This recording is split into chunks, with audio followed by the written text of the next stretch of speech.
chào tất cả mọi người. Đây là cánh lên núi giống như cánh Đà Lạt nha mọi người. Anh em chúng tôi thực hiện ao chui nha mọi người, tìm kiếm chui. Đây khung cảnh. Đây mà anh em nha.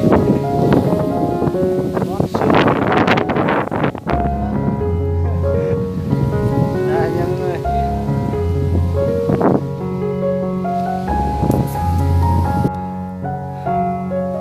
Để trải nghiệm và khám phá núi rừng và săn bắt kiếm thức ăn. Nói chung là mình thấy con gì thì mình bắt con đó. Bắt chui.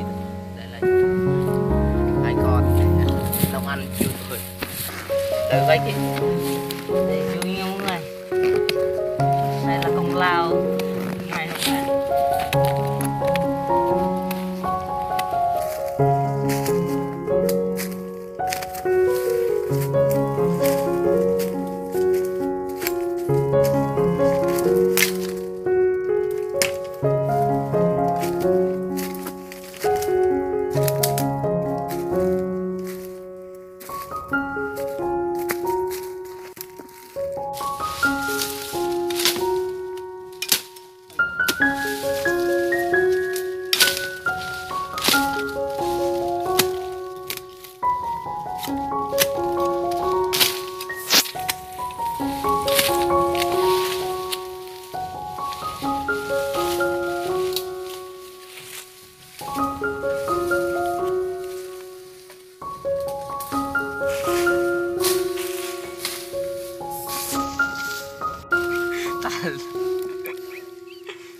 Đấy nha mọi người.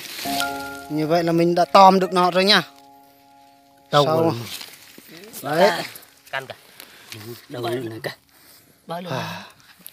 Nó là cả. Ôi nhá. Bao nó mút. Đấy. Ăn rất là no bụng rồi. Bụng rất là căng. Đâu tới sao đã được rồi. Một con rồi. Đó, đợi. Chứ là tự. Đây là hang của nó. Hang của nó chưa kịp vào mà mình đã tóm được nó rồi. Bao luôn một này cả.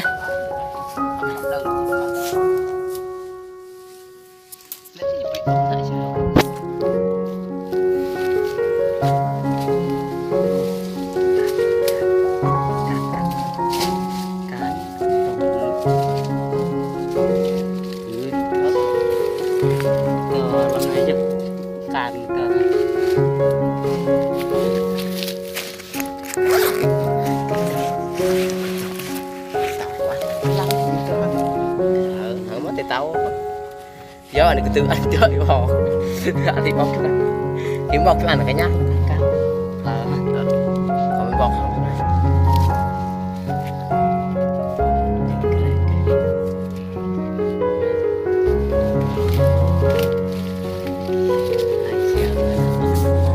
và đây là nơi mà mình đào con dùi rất là sâu luôn nha mọi người. Đó mọi người thấy nợ chui trong hang kìa.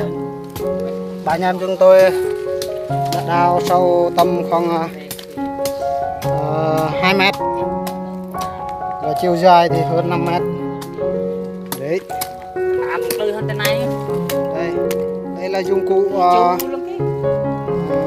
mình đào tìm kiếm con dùi nha mọi người. Rồi. Bây giờ là anh em chúng tôi đã chiều rồi, mình sẽ về. Rồi xin chào tạm biệt và hẹn gặp lại các mọi người nha lần sau.